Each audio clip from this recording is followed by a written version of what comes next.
चलिए fifth section solve करते हैं फर्स्ट क्वेश्चन का। The given quadratic polynomial is T square minus 15। हम इस क्वाड्रेटिक पॉलिनोमियल को ऐसे भी लिख सकते हैं एज टी स्क्वायर माइनस 15 को मैं लिखूंगा अंडर रूट 15 का स्क्वायर। आपको पता है रूट 15 का स्क्वायर वापस 15 मिल जाएगा आपको। अब अगर आप ध्यान से देखें तो ये t square minus under root 15 का स्क्वायर किसको रिजेंबल कर रहा है? A square minus b square वाले फॉर्मेट को, where a is t and b is under root of 15। तो ये इसको रिजेंबल कर रहा है। और आपको पता है कि a square minus b square क्या होता है? A plus b into a minus b. इसका मतलब हम t square minus under root of 15 के स्क्वायर को ऐसे भी लिख सकते हैं एज टी प्लस रूट 15। थोड़ा ठीक से लिख देता हूं मैं, t plus root 15 into t minus root 15। ये फिर से अच्छे से लिख देता हूं, टी माइनस रूट 15। ठीक, अब आप देखिए this quadratic polynomial is equal to 0 only when either t plus root 15 is equal to 0 और t minus root 15 is equal to 0। ठीक है, तो t plus root 15 equal to 0 gives us t as minus of root 15 and t minus root 15 equal to 0 gives us t as plus of root 15।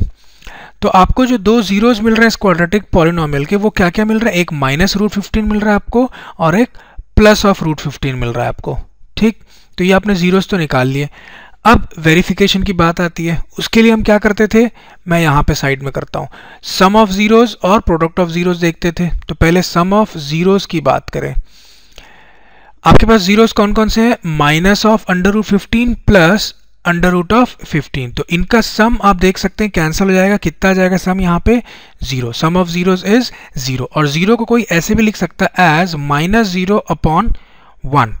क्या फायदा होगा इससे? 1 किसका coefficient है? देखिए टी स्क्वायर का कोएफिशिएंट यहाँ पे 1 दिखेगा आपको। टी स्क्वायर के सामने कुछ नहीं लिखा, मतलब कोएफिशिएंट 1 है। 0 कहीं दिख रहा है क्या किसी का कोएफिशिएंट? नहीं। लेकिन आप एक चीज देखिए, टी स्क्वायर का टर्म है लेकिन जो टी का टर्म है वो गायब है यहाँ पे इस क्वाड्रेटिक पॉलिनोमियल में। इसका मतलब टी का कोएफिशिएंट रहा होगा 0, तभी तो वो गायब हो गया। ठीक, तो 0 की जगह हम लिख सकते हैं coefficient of T.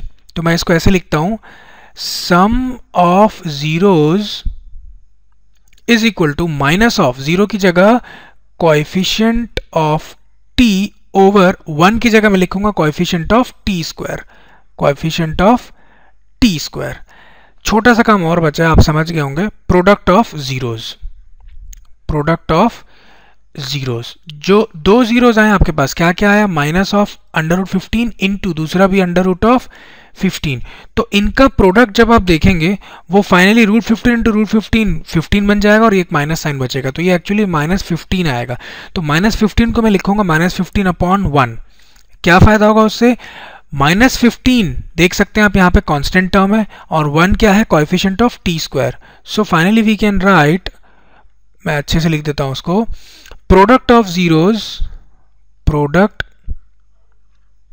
Of zeros is equal to, in terms of coefficient अगर लिखें तो minus 15 is what? Constant terms, constant term upon 1 क्या है आपके पास? Coefficient of T square.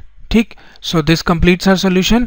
हमने जीरोस निकाल लिए, ये पहला जीरो, ये दूसरा जीरो, रिलेशनशिप स्टैब्लिश कर लिया हमने between zeros and coefficient, sum of zero निकाल लिया हमने और प्रोडक्ट ऑफ जीरोस भी निकाल लिया हमने।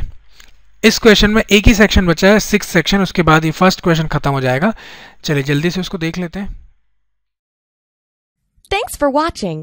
We'd love for you to subscribe to our channel.